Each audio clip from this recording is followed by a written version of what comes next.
A tier list.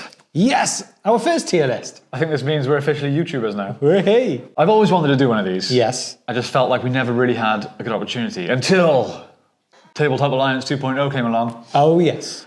So we're going to start off, we'll break these down into probably a few videos. Yep. We'll start by doing the good armies of Lord of the Rings. So the way we're going to go about this is purely to go through the armies of the Lord of the Rings book. So obviously there's been new additions to certain things since then. So this might not be 100% up to date, but it's pretty much there. Yeah. You get the gist of the main armies. Yeah, and obviously Lord of the Rings is always the best place to start. Yes. If this does okay and you guys enjoy this video, we will go through obviously the evil side of this, and then we'll go through the good Hobbit armies and the evil Hobbit armies. Yes, yes, yes. Okay, should we just get straight into it? Yeah, let's jump into it. Okay, so we start off with the most heroic of armies, which is The legends that are. the Fellowship of the Ring. Yes. Now, this is an interesting one. Yes. Like right off the bat, you look at this and you think, this has got to be top tier army. Yeah, you would think so. I mean, you've got Aragorn, you've got Gandalf, Boromir, Legolas. How could it not be? But when we're talking competitive play, you've got to remember that winning games is about taking objectives. Yes. And normally small model kind of armies, such as the Fellowship or Thorin's Company, Rangers, things like that, where it's all hero armies, not great at taking objectives. And what we got to remember as well is 4 of these 9 are hobbits. Yes, and hobbits just don't do a lot. 4-inch movement is awful when you need to get it across the board quick. Fight value 3s, I mean, you're barely standing up against standard warriors is not helpful when that's nearly half of your entire army. Yeah, and even if you're choosing to use them to take objectives, again, like you said, they're very slow and they're squishy. So if a couple of warriors come along and outnumber them, they're immediately losing that objective and you're left with just heroes. And I'm sure all of you guys have been there at some point and know that no matter how good your hero is, if he's constantly, let's say Boromir for example, if he is constantly outnumbered, at some point you're probably going to fluff your dual roll. It's always going to happen, and then you have so many attacks against you. It's the dice gods will not be on your side that much. So where we rank in the Fellowship? Oh, okay, let's get our list up. I think they're pretty middle of the road. Yeah. I wouldn't go there bad. I don't think they're on the bottom end. No. But they're definitely not on the top either. So. Competitively, they're probably close to the end, I'd say. But they're really thematic, and this game is thematic, so it scores bonus points for that for me. I'd say B. Yeah, that's kind of what I was thinking. Maybe if there was like a B.5. Yeah, you've got strong archery. You've got. I think Gandalf is a massive. And you've got a good caster. So it's got potential, it's just not ideal. Yeah. So our first army, the Fellowship of the Ring, is in B. Oof. Next up then, we have James's favourite army in the world, It's because Shire. They are the best, and you can have about 50 million of them. They're basically the good goblins. It's nothing to do with the fact that you're a hobbit yourself. No? No. All right, so the thing about the Shire, you look at the heroes, your highest point hero is 60 points, and that's Frodo. Yeah. Which you can look at as a negative and a positive, I think. Small points means higher numbers, but it also means small hitters. Like your best hero, your most expensive hero, fight value 3, strength 2. Yeah, I wouldn't even say the fight value 3 is the worst part. I'd say the strength 2 is worse.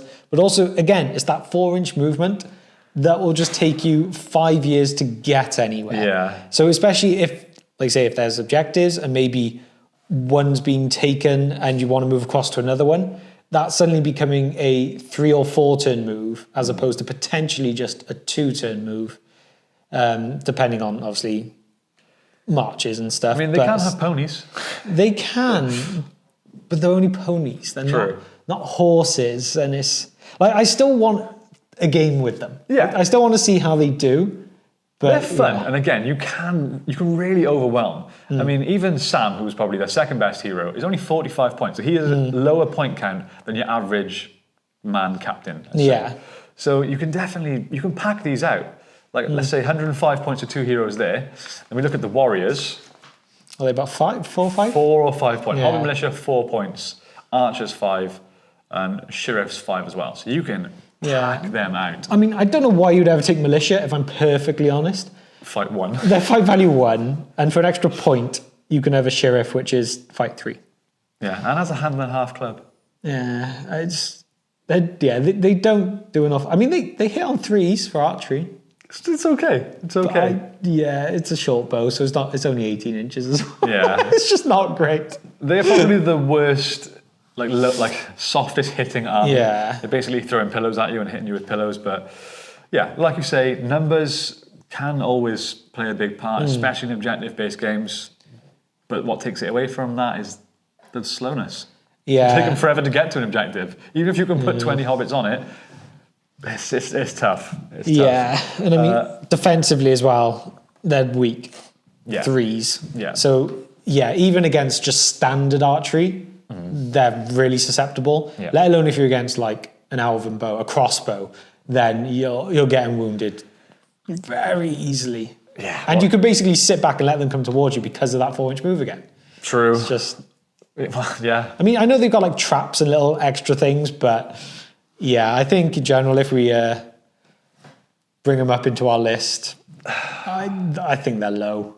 I want them to be high. I want them to be S tier, but I don't ever see results from tournaments seeing the Shire topping the list. No. I don't know if they're a D though. I don't know. I think maybe just because you can have that many, that does help. The thing is, neither of us have ever played with this No. army, so it's tough to say for sure if it's that bad. C or D? What are you thinking? I think there's worse, so I think I'd go C. I'll tell you what though. It can also include Gandalf the Grey. I mean, that would be a game changer. Yeah. Which I'd would say help. C. Yeah. You put a strong cast like that in this army, it suddenly becomes a little bit different.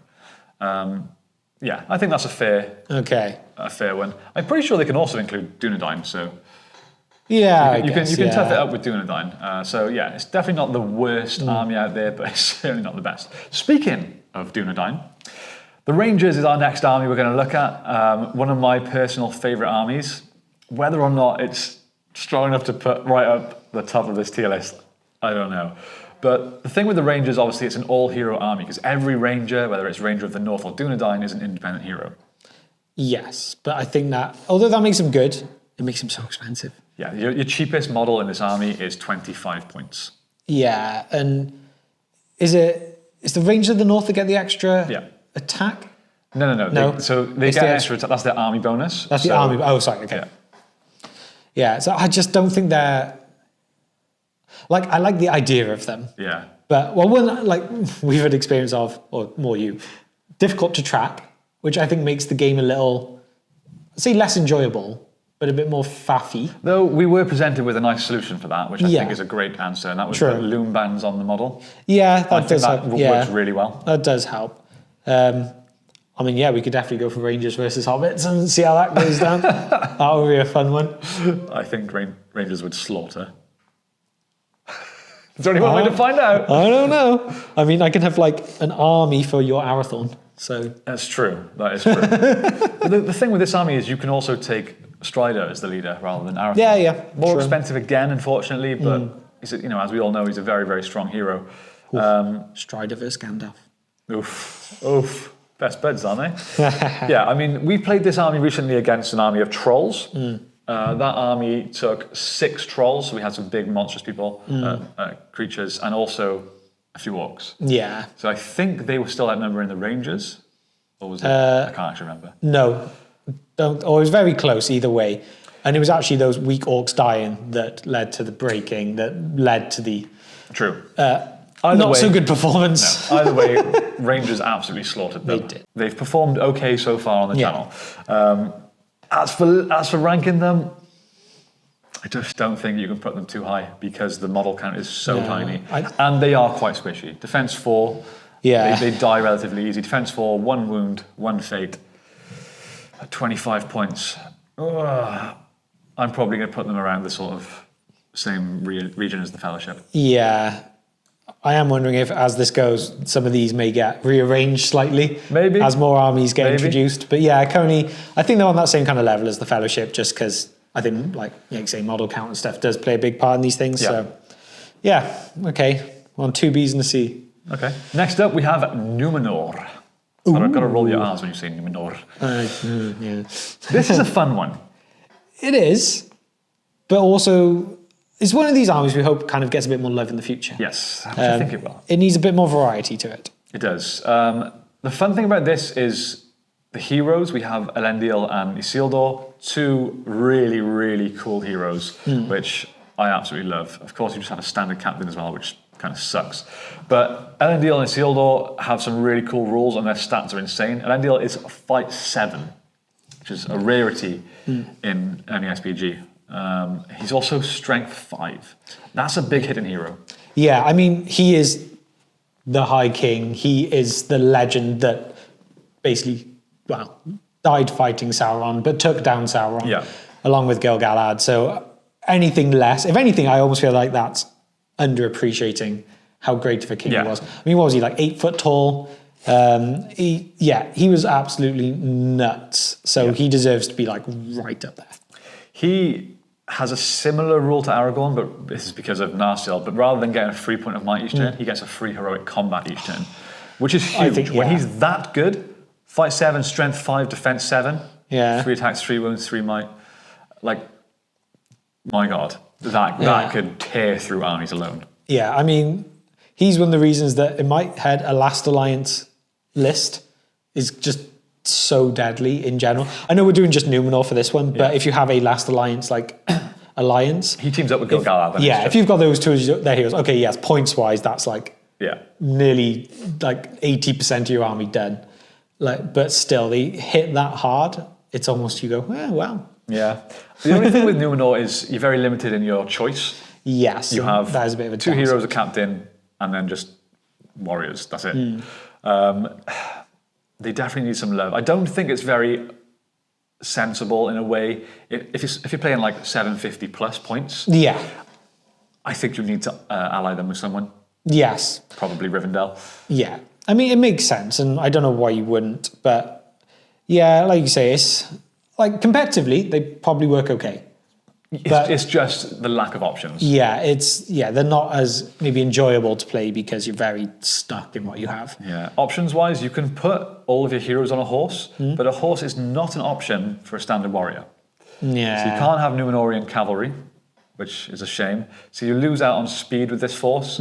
However, normal warriors are also strength 4. Strength 4 men are pretty good. And then with a shield, they're defense 5. They're not bad. And they're, with a shield, 9 points. That's okay. Yeah, they say they hit hard. They're going to be hard to take down. And they also gain a resistance to magic special rule when they're around Elendil, so that's also potentially game changing. Yeah, they're a good army. It just the selection lets them down. Yeah, and to be honest, their heroes obviously they hit hard, but they're quite high points. Yeah, you're obviously not including captains because captains are just captains. Yeah, you basically got 2, Isildur and Elendil.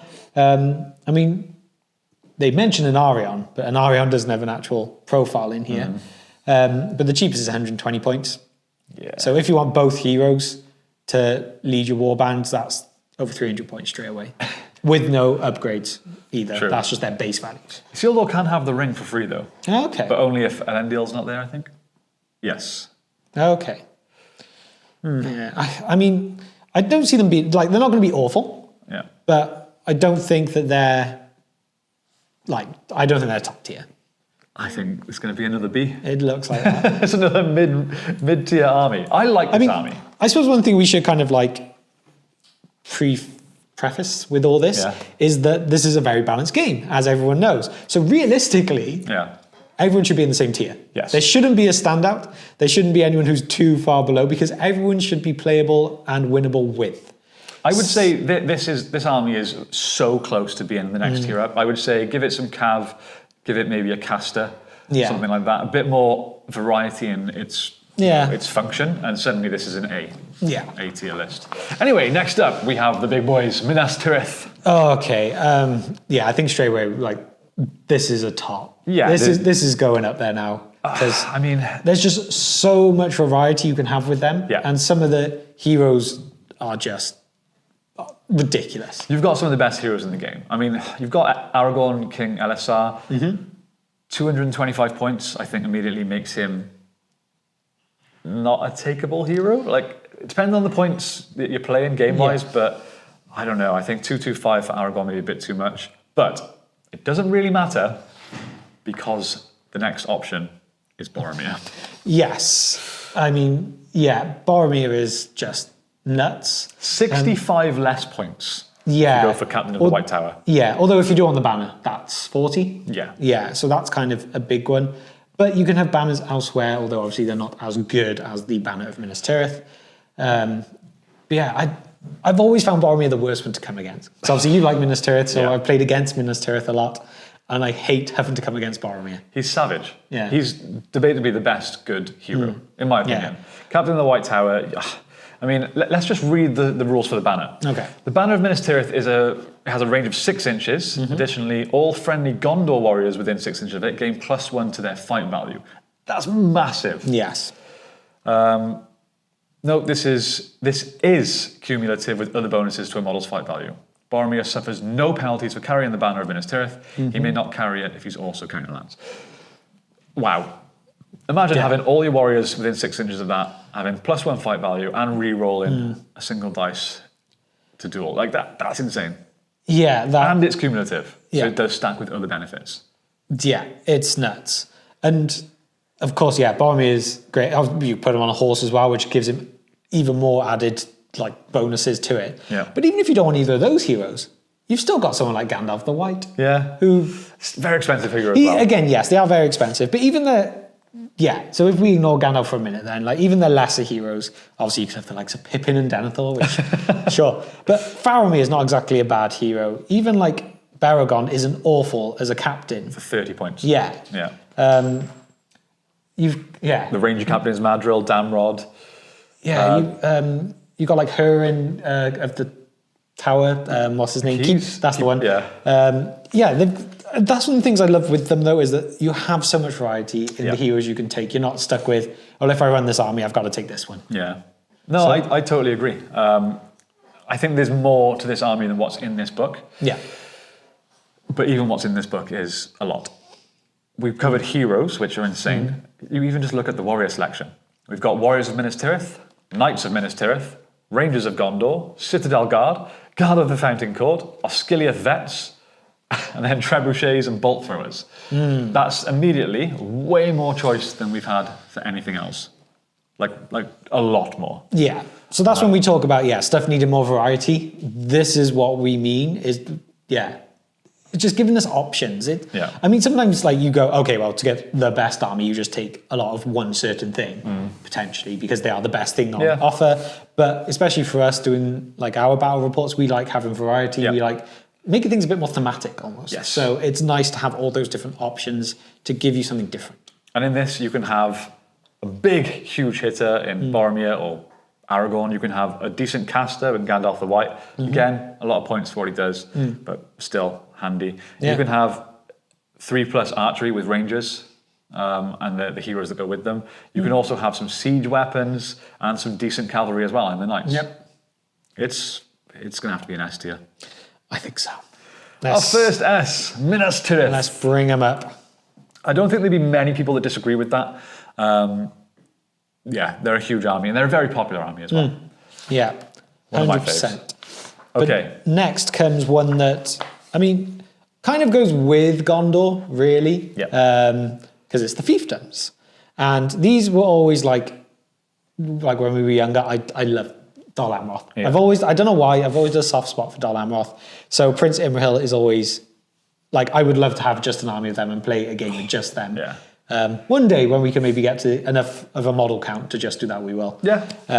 But, I mean, at least back in the day, even now, I guess, Dol Amroth are not the easiest models to find. No, unfortunately. But let's start with the big hero then, Prince Imrahil. He's 140 points. So I feel like any heroes that are above 120, you've got to really try and justify their points. Especially you go above 150, like your Gandalfs, Aragorns, Boromirs, they've got to be justifiable. 140 is a big hero, but I feel like he really has worth for those points. To be honest, I feel like if you're taking him, you're probably going at 160 points because you're probably going to be taking the horse and the lance with him. Yeah. So likely he's actually a 160 point hero. But yeah, I mean, a fight value of 6, strength 4, defense 7. Yeah, 3 attacks, 3 wounds, 3 might, 3 will, 3 fear. Like he is at that top level of hero. He is. He also has heroic resolve, strike, strength, and defense. So he has a nice selection there of heroic actions to choose from. And he's got some cool special rules. His stand fast is 12 rather than 6, which is nice. And also the Dol Amroth for Gondor, captains of Dol Amroth, knights of Dol Amroth, and men at arms of Dol Amroth within 12 of Prince Imrahil of Dol Amroth count as being in range of a banner. So again, huge. Yeah. 12 inches. See, this is what I would have liked to have done in our tournament, which we are hosting. Yes, we are. Tickets are still available. It's over 50% sold. Head to dragonvaultgames.co.uk, search MESBG tournament or something like that. It'll come up. £15, 4 games, sign up. Yeah. But yeah, I'd love to run Fiefdoms myself. Again, I don't know if they're the best, but I think they do pretty well. They would do all right. But yeah, it's just one of those, like, that's just an army I would like. You also get access to Forlong the Fat. Oh, yes. One of the fattest heroes. It was actually quite good. Yeah. 80 points, strength 5. You know? Yeah, I mean, what do you call it? Hang on a sec, what was that? He must re-roll results for 1 when roll into wound. He is good. He is very good. 80 points. Yeah, like they are, again, there's not necessarily much variety when you get to the warriors. Obviously you get the knights, but you do get like the Blackroot Vale arch and stuff. So I suppose that is a few. What have we got overall, actually? So we've got Men at Arms of Dol Amroth, Axemen of Losanach, Clansmen of Langdon, Blackroot Vale Archers. That's it. Yeah, and that's it. But it is nice. Like, there's a couple of different spear options, obviously archers, a couple of different sword options. And what's nice is you got ones of the lower kind of 8 points, but then you got your knights, which are more. Yeah. Especially if you take them on horse, you're looking like 15, 16 points warrior. So there is a bit of variety on the kind of standard that you can take. A great addition here, and I think this makes heroic shot actually usable because I never use it personally. But Blackroot Vale archers, when benefiting from heroic shoot, re-roll failed to wound rolls, which is much better. That is, yeah. So you can have some decent archery in there as well. I've decided that's my next tournament. Yeah. It won't be this one. To be honest, I feel just because of growing up and you liking this army, I feel like that's good one for you. You know one of the main reasons? They're blue. Genuinely, as a kid, I was like, they're blue. I like them. Yeah. And yeah. We used to paint a lot of our armies blue. Yeah, it happened. But how do we rank this one then? Okay, so I don't think, like, they're not S tier. They're definitely not S tier. No. They're not top of the top, but... They are decent though. But, like, for example, do they stand out much more than a Numenor?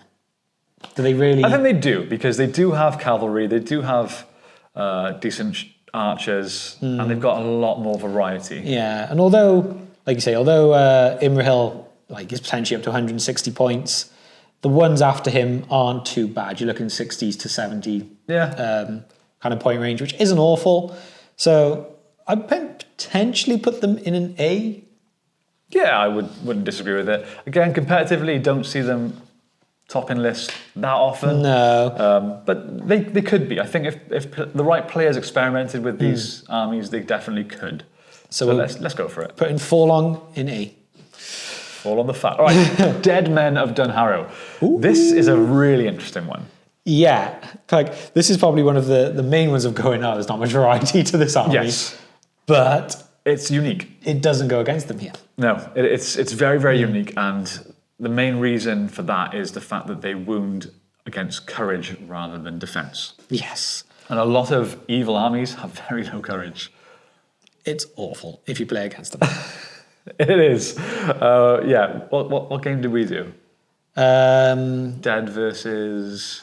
Oh, what was it? It was Rohan. Yeah. Yes, that was it. Even the courage of Rohan wasn't great. No. So, you don't get very high defenses against these regardless. No.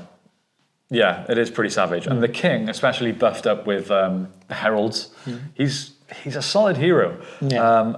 Super hard to kill. He's defense 8. Defense 8, 3 fate, 2 wounds. That's a rock solid hero right there. And obviously his special rules are very cool. Terrain doesn't affect him. Neither do. I don't think that's the case for all of the Dead army, I assume. Yeah. Yeah. You also have Blades of the Dead, Terror, and Drained Soul, as well as the Dead and the Living, which is pretty cool. Only warriors and riders of the Dead may use the King of the Dead Standfast or benefit. Okay, not actually that cool. Which is the cool one? Oh, this one. So it's the Drained Soul. Any model that suffers a wound from the king automatically is slain. That is crazy. You could have, I don't know, Smaug. Yeah. With like 20 wounds. Yeah. Or you come up against like your thralls and your thrains, the ones that are so hard to do anything to. And if you can get one bit of damage in, then it's game over for like them. Durin's so hard to get. Yes. Yeah, there's so many that it could be so handy against. Yeah. And what's the defense of a standard warrior? Jesus. 8 if with a shield. Yeah. Wow. Yeah, okay. Yeah. That is Obviously, such a difficult army to kill. High points, so you're not taking a lot. But even as the hero, the King of the Dead isn't a ridiculously expensive hero either. True. So, True. Yeah, it's not. I think It's a tough one to rank. Yeah. Like, okay, yeah, the warriors are slightly more expensive, so you're not going to take a lot, so you're not going to get complete ball control easily with this army. No. But there's not an awful lot of things that could stand up to them for multiple turns. True. I'm trying to think though, because there's only one hero, You can have is it just limitless heralds warriors? Oh yeah. as leaders, if I remember right. You are correct. Yeah, so it's doable. You can have however many you want. Obviously, if you play the legendary legions, you can bring along, Oh, sorry, this is what I was thinking. Warbands from this army list that contain 8 or more models do not need a hero to be the captain of the that was warband. it, yeah. Yeah. But yeah, obviously, if you want to do the legendary legions with these guys as well, obviously we're not doing legendary legions right now, but then you start bringing on like an Aragorn and a Legolas and a Gimli along with these guys. Yeah. And obviously they don't benefit from some of the same things, but... True. This is such a hard one to rank for me because it has so much potential and because it's so unique, it's hard to play against and hard to prepare for. Yeah. Yeah, like I say, like, obviously, if you're... what's a popular evil army if we say Mordor? Yeah, so you're wounding against the courage of orcs. Two. 2, is it? 2 or 3. Yeah, 2 or 3. 2 or 3. Yeah, that's just dreadful to come up against. Even if you want to go against things like trolls. Yeah. Their courage isn't that high either. Very true. So again, no matter what, and with decent strength as well. So there's not often you need more than... It's very... And warriors are strength 3. Yeah, but it's not going to be often that you ever need 6s. No? So I think that is a massive thing, even when you're outnumbered, because their fight value is not awful. I mean, it's 3, so it's not like it's spectacular, but it's not like they've gone, let's give them a fight value of 2 to at least even out the fact that their defense is so high and they're so easily, they can kill things so easily. The fight value, I think, is what lets them down, though, in a way, because the majority of armies do have warriors. Some with 4s, yeah, that's true. So, not every army, sure, but some. So you come up against those, and then you're probably outnumbered as well because you're 14, 15 points per warrior. Then you start struggling. Yeah. They may be able to kill and wound easily, but winning the battles might be a struggle. Yeah. Especially because their king is only 5/5. Yeah, that is true. He does have heroic strike, but yeah, he's got 1 point to might. He's only got 1 heroic action in him. Yeah. So that's a bit... Though I think he can use his herald's might as well. Ah, okay, yes. Oh, that's a tough one. Where do we rank this one? I still think I would potentially put them up with an A, because say for example, like if we compare what we've already got now, so obviously we got Fellowship there, and you go, okay, probably who's more competitively viable, the Fellowship or the Dead Men of Dunharrow? I'm probably putting Dead Men above them. Yeah. Same as potentially Rangers. Numenor maybe similar, but I feel like they're slightly above those. Yeah. Just because of their special rules. Yeah. So we go A? That's what I'm thinking. Feel free to disagree with us in the comment section. Yeah. And yeah. I want to say A is more reserved for much better armies, but I feel like the way we've done this maybe... I mean, do we need a little bit of a rejig then before we continue? Do some of these need to move down? Maybe. I don't know. Let's put them in A. Let's put them in A for now. Put them in A for now? Yeah, I don't think they are. But we might have to rejig a little bit towards the end. Okay. Let's move on. Okay. Who is next? Arnor. Okay, so these guys have obviously had a nice Bit of love recently. They have. I've got to play them recently on the channel. Mm-hmm. I think it was a battle where we made a lot of mistakes in terms of the rules, which is unfortunate. Doesn't sound like us. We're trying, guys. A lot to concentrate on. I don't know how much I liked them. I will be honest, going against them, I wasn't blown away. No. I wasn't like, oh no, I really never want to face them again. They were dreadful. I They feel felt like- very average. The thing with Arnor is I feel like they're great against Angmar and very mediocre against everything else. Yeah, they've very much been built up for that expansion. Yeah. And focusing on that expansion only, that once you then bring them into the broader game, potentially on that competitive scene, I'm not sure they're going to stand up as much. Their heroes, you've got Arvedui as the king, is okay. Yeah. He's pretty much what you'd expect for 80 points, I think. Malbeth the Seer was very useful. Yes, he was, yeah. He had some really cool special abilities, and if you can keep him on the board, he really buffs up your army and you can actually do some damage, but also pretty easy to kill. 2 wounds, Yes. 4, 1 Yeah, if you can keep him out of battle, he's good, but yeah, the second he gets kind of caught, he's Yeah. struggling. We've then just got a captain and then Warriors of Arnor and Rangers of Arnor. That's a bit meh. There has been some updates, obviously. Recently we had Aranath, the Ranger captain, who can come in with this army and some other bits and bobs that you can use. Knights, for one thing. Yeah. It's quite nice. So, there's options there. There's a bit of variety, but they don't really excel at anything. No. They just don't stand out. So if we're thinking compared to what we've already got, I mean, are we putting them down in a C? Or do they live in B? I think they might have to live in B as well, Yeah. Because they're okay. Like they're quite high defense. They're defense 6 across the board. Oh dear. Fight 4. Did you just try moving? I just did the wrong thing. I was in the wrong window. Yeah, they fight 4 across the board, so it's not awful. Yeah. And if they're against Angmar, they're probably doing quite well. And Angmar, again, quite a popular force. Yeah, So that's true. Okay. So another B, another middle of the book. B is filling up. Yeah. All right. Okay. Not bad. Okay, let's continue on now to potentially one of the most loved armies in the entire game, Rohan.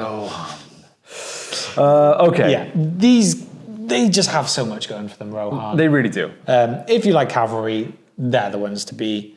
And their heroes have some nice things with them. They've got a nice variety in their heroes. Well, it's like Fiefdom has expert rider and horse lord. Yep. Which are very, very useful. And their army bonus, if you play in pure Rohan, is they get +1 strength to their charges. Yeah. So you combine that with the extra attack for charging. Yeah. That's big. Yeah, it is huge. And I believe these are a very popular army Yeah. competitively as well. Which, Especially with the legions. yeah, so I think that goes to show straight away that they are going to be good.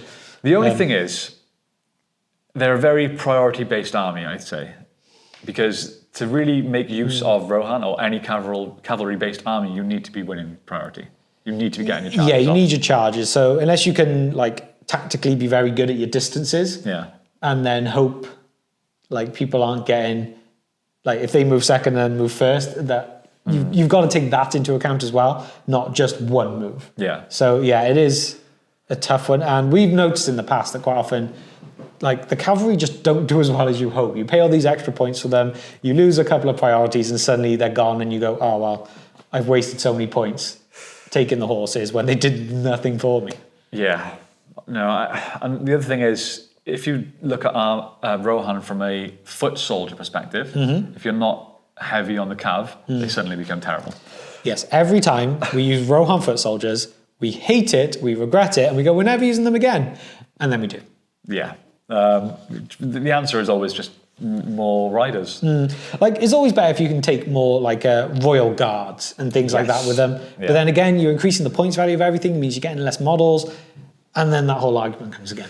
Yes. The thing I'm going to give to Rohan that they have above most things is the variety of heroes. They might have one of the highest amounts of heroes of any army. Yeah.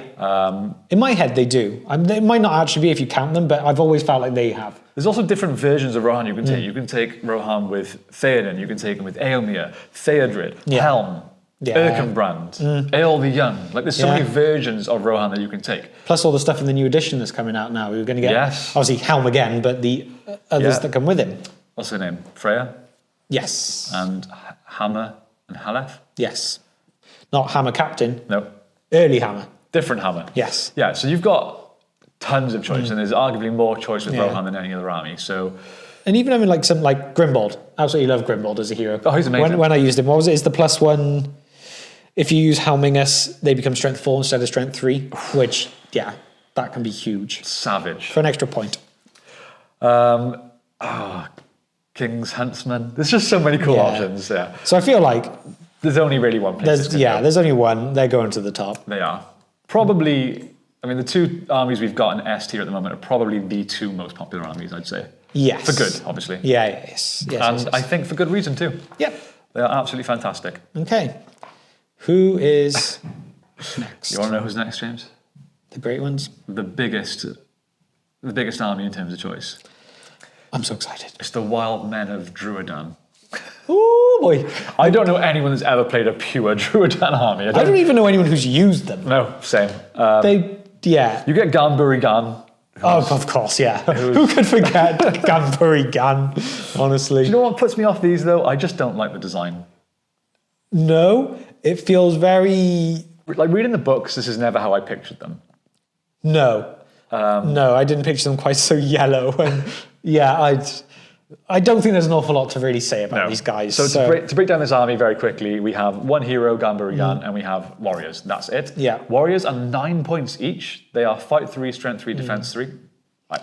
I mean, they have all the hatreds, which does help them. Yeah. And they have poison blow darts, which is pretty cool. Yeah. Hitting on 3s, poison. That's kind of useful, but again, Yeah. no variety. Squishy, not particularly hard hitting. I feel like they've got to go in the D. They're going in the D.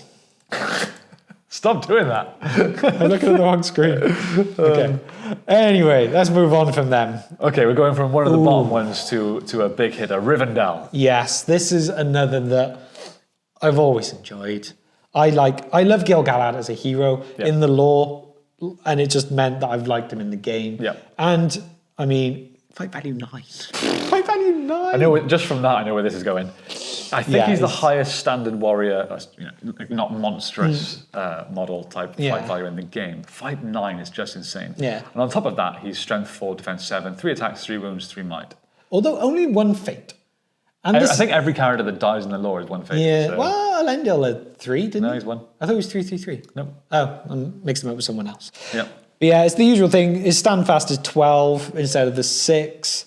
And you can re-roll single d6s when making a dual roll. Oh, yeah. Additionally, they may re-roll a single d6 when rolling to wound. So basically, you can just re-roll almost anything when he's involved. Yeah. Well, singly. Yeah, and he's just... Oh, that's his other one. If he's got eyeglass, is incredible spear. He gets +1 to all his rolls to wound when making strikes.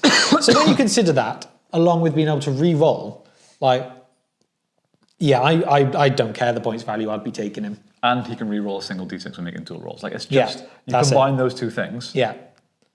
Wait, additionally... Yeah, that's what I was just saying Oh my then. God, so it's yeah, that when +1 you're and looking at re-rolls. Valendo, yeah. So that's what I mean. So you get +1 and you can re-roll them. It's just, yeah. And he has resolve, strike, strength, defense, challenge. Yep. Give him a shield, he's defense 8. Oh, Easy Jesus. peasy. Yeah, he's obviously 170 points base. So you're looking at, I mean, get him on a horse, you get a charge with him as well. Maxed out 185 points. Which, okay, yeah, is nuts. But if someone said to you, for example, okay, if we compared him to Minas Tirith, you go, you could have Gandalf for 220, more than 220 if you want Shadowfax, or you can have a fully mounted, kitted out Gil-galad for 185. I'd go Gil-galad. I would go Gil-galad every single day of the week. It depends if you want Magic's to make, good, yeah. of course, but yeah. I would take Gil-galad over Aragorn for 225. Oh, 100%. Yeah. Even if you're saying Aragorn can wound everything on 4s, once you get the +1 and the rerolls, I don't think it makes him any worse than that. True. And on top of that, Yeah. you also have Elrond. Oh, yeah. There's another one after that. Who's also, yeah. But Elrond, strength 4, he's only fight 6 somehow, but he's 3/3 across the board and then has some great special rules, including +1 to wound when fighting spirit models. He can re-roll his dice when using fate points, so he's very, very hard to kill, and his Foresight of the Eldar, which is a great rule. He rolls a d6, make a note of the result. That's how many Foresight points he can use, and he can use those Foresight points to, is it priority, right? Yeah. Yes, so that's very useful. If you need priority, you can go, all right, I'm using some Foresight points to win it. Super useful. Yep. Again, 170 points, you can fully kit them out with heavy armor and a horse for 190. Yeah, that's not bad. And to go with that is not just, 2 good heroes. Let's have another one, Glorfindel as well. To have all of these in one army is absolutely nuts. I mean, yeah, expert rider, horse lord, has terror, woodland creature, can basically always count as having fortify, spirit, magical powers, even if he has no will left. Like, Asfalaf can move 12 instead of 10. Fight 7. Fight 7. You give him the armor of Gondolin, takes him up to... Ooh, is that an addition to defense, actually, for the armor of Gondolin? Or was that... or was he standard Whilst armor? wearing it, monster models may not target Glorfindel with brutal power attacks. Oh, is that... Oh, okay. Oh, this is the... So I think of the original Glorfindel that doesn't have armor from back in the day. But it also counts as heavy armor, so it's plus 2. Yeah. So with that armor, which is 15 points, he's fight 7, strength 4, defense 7. So that's savage. Yeah, it's... What about their warriors then? There's other great heroes. Eristor is really useful for 85 points. Eladal and Alra here are savage for 160 for the 2. If we continue, Círdan, awesome. Then we've got the warriors, which is High Elf Warrior and Rivendell Knight. That is it. But the warrior, I mean, that splits between sword, shield, and spear, and bow. Yep. So there is variety there, and their knights are also really good. But they're 21 points a knight. Yeah, I mean, if you want a knight with a banner, you're looking at 46 points. Oof. 46 points for basically a standard warrior. Yes, the banner, but a standard warrior is just, I think it's what lets him down, if I'm being perfectly honest. You are 100% relying on these big hitting heroes. Yeah. I mean, 10 points a warrior on average. Yeah, 10 or 11, depending on bow or not. But either way, as a standalone army or even allied with something like Numenor, Rivendell are absolutely savage. Yeah. I would put them S tier. I feel like they gotta be. So, it just hits so hard. And they do have casters as well. You've got Círdan, Elrond has some spells. They kind of do it all. They high fight, average strength, high defense, and really, really cool special rules. I feel like I'm happy to have them up in S. All right, let's talk about the other elven faction then. Okay. Lothlorien. Oof. So I see Lothlorien as the squishier version of Rivendell. Yeah, they don't... Obviously, they got the Galadhrim, which does give them the armor. Like, back in the day, they only really had, like, the wood elves. Yeah. Obviously, the ones from Helm's Deep that have now just disappeared from existence. Yeah. I think they rely more on magical powers than hitting hard. Is the way I see them in my head, anyway. Yeah. I mean, I guess even their army bonus is the friendly models gain resistance to magic special roll. Yeah. So obviously they are very magic focused, which being led by Galadriel, what would you really expect? An interesting one with this army though is if you take Galadriel, you can take the mirror. And the mirror can essentially restore heroes' fate to max every turn, which is insane. So if you can keep Galadriel in the mirror or whatever around your other heroes, they become very hard to kill. Yeah, and I feel like 25 points for the mirror, for that kind of ability, isn't actually that bad. Often some of these items are a bit like, is it really worth it? But for 25 points, I'm not... It'd be very tempting. Yeah, and if you basically upgrade your Galadhrim warriors to Galadhrim Guard, or Galadhrim, as it should be pronounced, they're courage 6. I mean, that's almost... That's a hard army to break. Not break, but, fail courage tests. Yeah, like, say, for example, you're fighting the dead men of Dunharrow. You're doing that. Yeah. Also, she gets to expend will once per turn for free.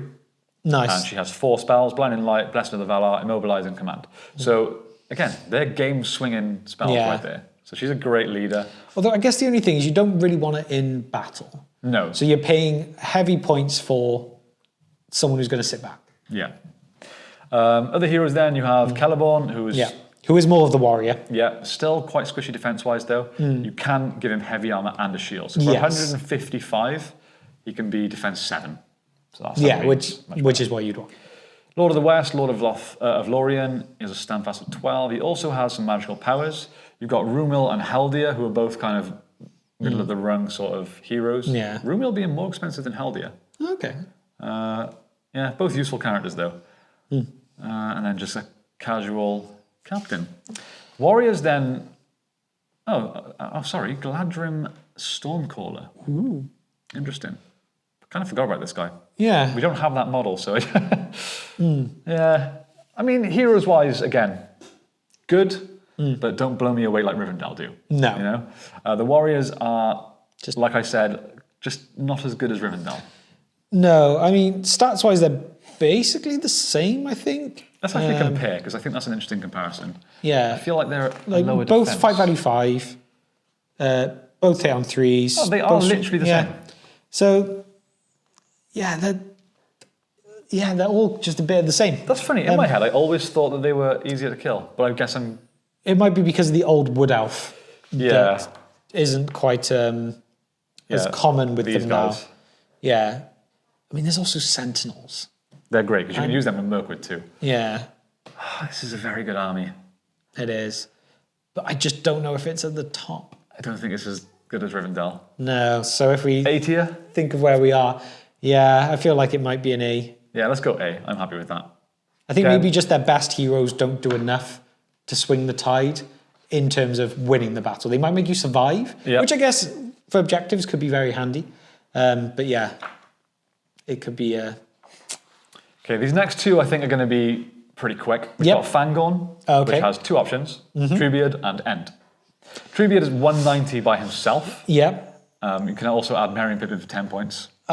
Sure. Don't you want to throw some stones? And then an Ent is 120 by himself, so you're not getting a lot. And we've kind of covered this. When you have low model counts in these armies, they're very, very difficult to win games. I mean, if you're looking at it though, fight values of 8, and so I'm going to guess 7. Yeah. Strength 8, defense 8, 3 attacks, 3 wounds, courage 6 or 7. And then Treebeard is 3, 6, 3, might well fate. Like, again, it's always that argument. They're going to be really hard to bring down, but get enough attacks on them, 3 wounds, even at defense 8, you are going to eventually get those dice rolls.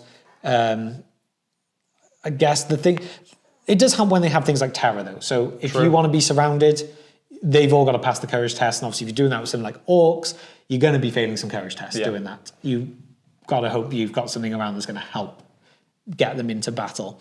So they're definitely going to be hard to take down. But yeah, if you want board control, you're going to be struggling to have enough. Yeah. I mean, we saw how a force of trolls did, you know? So I feel like this would be similar. But if they break, these guys are courage 7.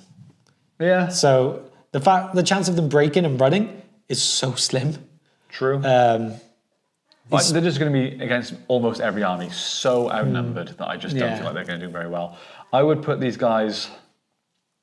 It's going to be C or D for me. I don't think I'd go D. No? No, I can't say Fangorn would be worse than the Shire. Okay. I don't... Let's go C then. Yeah, I think they're just... There's enough to them that they would survive, even if they're being outnumbered by that much. Yeah, like if it was like Hobbits, you're looking like 6s followed by something for wounds. Yeah. Even when being surrounded, it's going to take time. True. I think you've got a chance to survive. I don't think you showed what we did. Yes. So these guys in C. All right, the next one then I think is going to be pretty much the same. It's the Misty Mountains. You're looking at a very similar sort of situation. 150 points for Gwaihir, 100 points for an eagle. Yeah. The army composition may include Gwaihir and eagles. So no variety. They are good. Strength 6, they get +1 to their strength on a turn which they charge. Defense 8, 3 wounds. They're not as brave as Ents. So that's... Yeah, I feel... How is that the case? Yeah, Eagles just... Okay, yeah. that is dumb. That is dumb. Yeah, like, again, this is another army. It's like the Ents, ones that we haven't necessarily done, like, played with, that I'd love to have a go with. Especially because they can fly, monstrous charge, terror. Like, they have things with them that really could be game-changing. But no matter what, you're getting a handful, maybe 2 handfuls of models in this. They're only 2 attacks. I mean, say we did a 650 game. Yeah. Then you're getting, 5 eagles and Gwaihir. Yeah, I just don't see this doing well. Being able to fly and stuff is handy. Monstrous charge is handy. Terror is handy. But the 2 attacks, if they do end up seriously outnumbered, which they will in pretty much every battle, it's just not going to go well. Maybe, yeah, I guess. Yeah, you would be relying on terror stopping a lot of stuff getting in, but... I think eagles are cool if they ally with someone. I'm not sure what the ally chart says with eagles, but where are they? So they can ally with the Fellowship. Yeah. And what is that? Oh, Radagast's Alliance, which is in this book. So basically... Thorin's Company. Okay. Yeah, so... Yeah. Again, you're adding them to things that are already high points values. I would be tempted to say D. Really cool army, but I just feel I suppose if you're running them on their own, then... Yeah, they're going to get smashed by pretty much anything. Okay, I feel like if we're doing that, I feel like they got to be the same as Fangorn, if I'm perfectly honest. Go see then. The only thing for it's me either is that or Fangorn are moving down. Well, the thing for me is the 2 attacks. You know, whereas at least Ents have 3. Yeah. That is true. Yeah, same fight value. No, but they're also 2 worse strength and... Yeah. Okay, let's go D. Yeah, they're definitely worse in my opinion. The Great Eagles are on par with the Druadan. Okay, we'll see how this... We may regret our decisions, but yeah. Okay, 2 more to go. Heroes of Kazad-dum. Okay. So, on to some dwarves. So this is more the ancient line of dwarves. We have King Durin, who we have, of course, used on the channel before, and he is a monster. Insane. Defense 9, once per game can reroll a priority roll, has terror. It's just, he's fearless. Yeah, his Durin's Axe is also a great one, which I think you might have mentioned. Yeah. He's just insane, and he's a great hero to be leading a decent army. And Durin's Axe was reroll dual rolls, by the way. Yeah. But the other heroes that come with aren't awful either. Balin's good. Yeah, Barin, Floey, Mardin, like they're not awful. And then you kind of get onto the more interesting. Okay, you got Dwarf Kings and Captains, but then you got the King's Champion, Savage. which 140 points gives you 3 models technically. Fight 6, strength 5, defense 7. So good. Oh man, Yeah, like this is such a good list. I like dwarves in general, and they hit hard. I like the mixture of Khazad Guard with Iron Guard, and then of course Rangers. When it comes to shooting, I always prefer crossbows to bows, if I'm perfectly honest. But they're not awful, and they're so hard to bring down. Yeah, and they've got a bit of everything. You know, like even your standard Khazad Guard, defense 7, strength 4. They are good. They really are good. Yeah. They've got variety as well. You can now have Dwarf Rangers, which back in the day you couldn't. Yep. And that's archers that hit on 3s. Very, very good. Very, very good. You even can have some siege weapons like a ballista. The ballista's cool. Strength 9. Yeah, like it's it's just like, whoo, boy, they're going to do some damage. But if it come up against Rohan, Minas Tirith, or Rivendell, how would it do? I don't think they would be. Most of the time, I don't think they'd be taken down. At least not in this form of the army. True. As dwarves, I mean. So yeah, they're a lot more point heavy than those armies, which is the difference. Yeah. So let's say you took Durin. Durin is... Was he 160? 160. Yeah, that's a lot of points. If you took Durin and Balin, that's 270. Yeah. I mean, I feel like I'd be putting them more towards A. Yeah. Not S. But what's stopping them from being S? Is it purely the fact that they don't match up with those? Yeah, or are they missing something? Maybe. Yeah, I think it's just that the higher points value, meaning fewer models. So, and also as dwarves, they've only got a 5-inch move instead of a standard 6, which although it doesn't seem like a lot, it can start adding up. Like I find it hard to argue that they're not a top tier army. It is hard. I guess in my head, I'm thinking more, say, like Iron Hills. Like they're the S tier dwarves, and these aren't quite as good. Yeah. So putting them in the same tier doesn't feel quite right in my head. But the army bonus is friendly dwarf models with either the Kazad-dum or Moria keyword may reroll wound rolls of 1 in close combat. That's pretty savage. That is savage. Yeah, I mean, we put him S. Oh, it's like I want like something between S and A. Because I feel like they could quite confidently take on a Rohan army. You know, I feel like it's doable. Oh, it's so tough. But again, they don't have the cavalry aspect and they're slow. Maybe we go A? Yeah, I think it's when you go objectives and ball control, that's the part where they could struggle purely because of speed, knock of it. All right, that's slided. Okay. Finally then, we have Wanderers in the Wild. This is a fascinating one. Yeah. This is essentially the list that includes Tom Bombadillo, Goldberry, and Murin and Dra. That's it. Yeah, so in terms of, if you want to take everything, what are you looking at? 40 points. Yeah. And that's your army, that's all you can do. So you're definitely having alliances with these guys. You're not running this. The army bonus is, there is no army bonus because they're not a fighting force. Very hard to rank.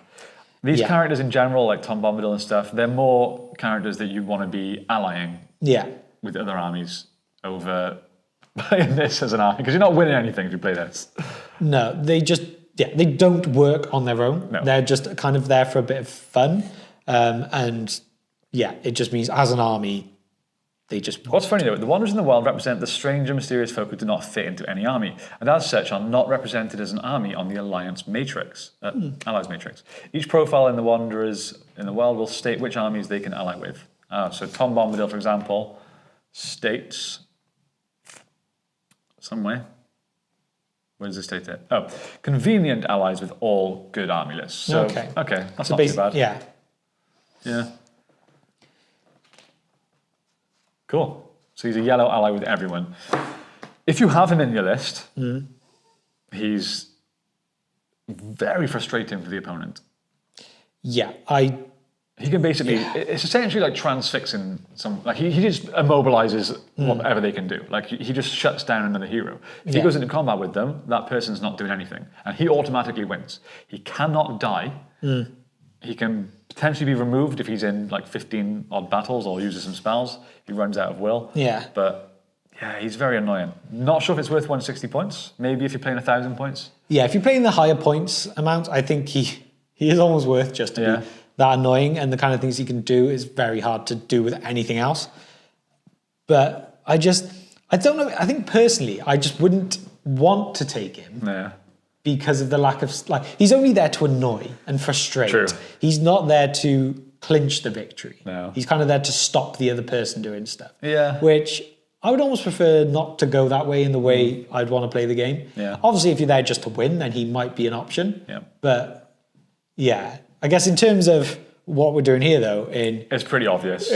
We're ranking the armies, and the Wanderers in the Wild as the army. It's a D. It's definitely just down the bottom. Okay, so there's our list. We've got, in D rank, we have Druadan, the Eagles, and the Wanderers in the Wild. Yep. In C, we have the Shire and Fangorn.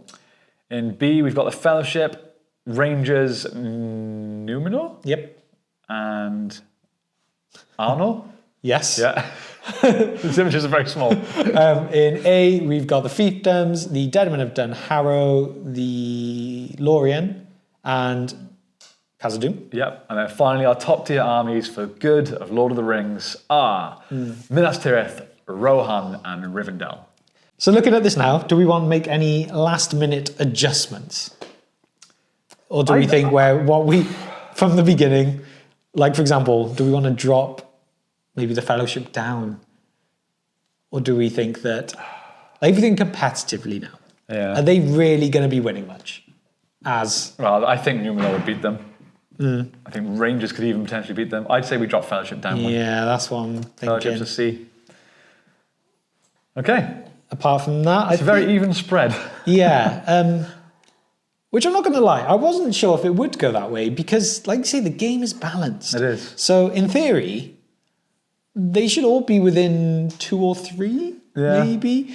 But then I guess you say they're balanced in terms of what people would use, and like the ones in D, they're not really used lists. They're alliances. Yeah. with other stuff not as standalone. So, sorry. Overall, I think I'm pretty happy with our picks. I'm probably going to wait till we get comments on this video with people telling us that we know nothing and that we're stupid and that we should have done this, this, and this, and then probably change my mind. But overall, I think right now, I'm happy with that. Yeah, so am I. I mean, again, my thoughts also might change when we play competitively. Again, we've got a tournament scheduled next month in our store. Sign up to it. It's going to be a hell of a day. It's for casual players. It's for more, beginners, people new to competitive scene. So yeah, come and sign up. Also, while you're on our website, pick up a hat and a t-shirt. Support the channel. Or become a channel member. Get access to exclusive content. Yes, we've worked so hard to get this channel monetized. We've done it in what we feel is a very good amount of time. So any support we can get for you guys is greatly appreciated, and it really helps us continue to keep doing stuff and improving. And we're trying to keep everything in the channel as well. Like most channels obviously have Patreons. We don't have one. We just want channel memberships where you can have access to exclusive stuff here, and that's it. Right, hopefully you enjoyed this video. This was a lot longer than I thought it was going to be. Let us know in the comments if you want to see future tier list videos, if you want to see us break down the evil armies, and then also the Hobbit ones as well. And then also Legendary Legions. Yes. Thank you all so much for watching. We got to go and get ready for our live stream. Have a great day. Don't forget to like and subscribe, and we'll see you next time on the Tabletop Alliance. Bye, guys.